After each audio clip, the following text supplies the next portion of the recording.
Hey everybody, if you want to know where I'm at Calvary Chapel. It's North Coast Calvary Chapel. I think Mark Foreman's the pastor. Anyway, this isn't like a regular church. This thing's like a compound. It's like a small city. It's huge. I mean, this church is like so sprawling, I can't believe it. But anyway, I want to talk a little bit more about Trump because Vladimir Putin loves Trump. And that should tell you something about Trump.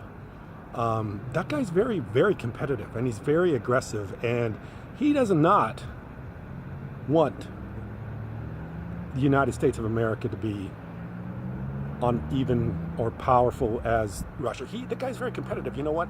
And the fact that he wants Trump or wanted Trump to win, which was all very, very, very suspicious, especially with the emails coming out at the end and WikiLeaks and all that stuff is really, really weird, because it really did affect the election. For as close as it was, for Comey to come out with those emails right at the very end, there was something very fishy about that. And all the time Donald Trump thought he was the one that's going to be someone was going to pull something creepy on him. It got to be the other way around. But let me tell you, Vladimir Putin, the fact that he likes Trump tells you that he knows that Trump's going to weaken the United States. He knows that Trump is not going to be somebody that's going to make the United States better, but it's actually going to weaken the United States. And I'm going to tell you exactly what he's going to do. The only thing we got left in this country right now is a strong dollar.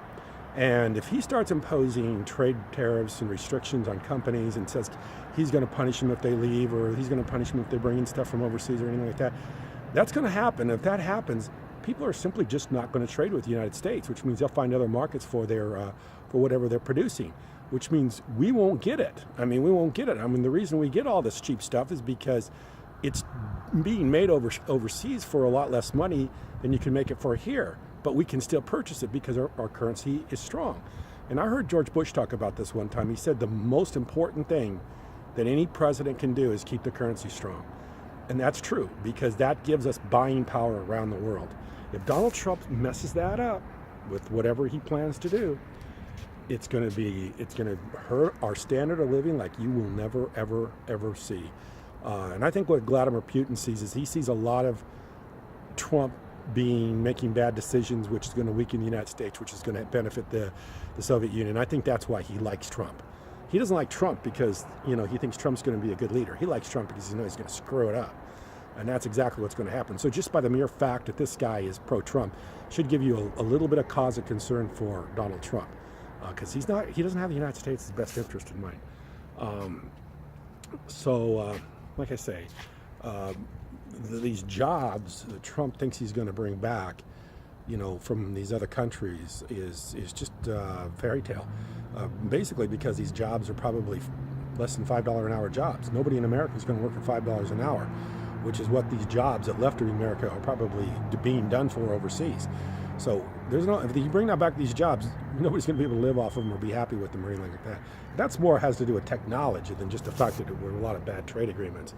And I think the one thing that we got to realize is that it's got to be a different kind of economy. You're not going to have factory workers making the kind of living the kind of standard of living that they'd like to live in the United States. So all this stuff we've got to play out. And then you got a guy that's alpha dog, like Donald Trump, who probably won't take much advice from anybody, even though he's got no experience at this. He's no experience with, trade deals around the world. He has no experience with how this is going to affect people. All he knows is he's going to undo everything and start over again. And I'm telling you, man, that's not going to be the way to do this thing. He's got a huge learning curve to figure out how to balance this economy out with trading with the rest of the world. And anybody that's arrogant, ignorant, and stubborn, and bullheaded, and short-tempered, and completely unpredictable is not the person or the steady hand we need to control this thing.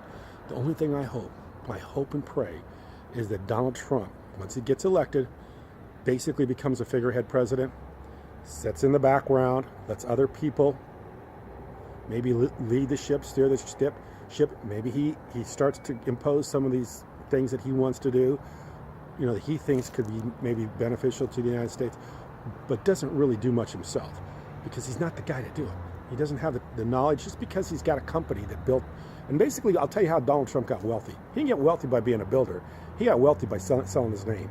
And if the guy did one thing smart, he was able to, make his name a commodity or brand himself and sell his name. And that was the only thing he did. That's the only thing the guy ever did. I think he wasn't making it as a builder. I think he was struggling as a builder.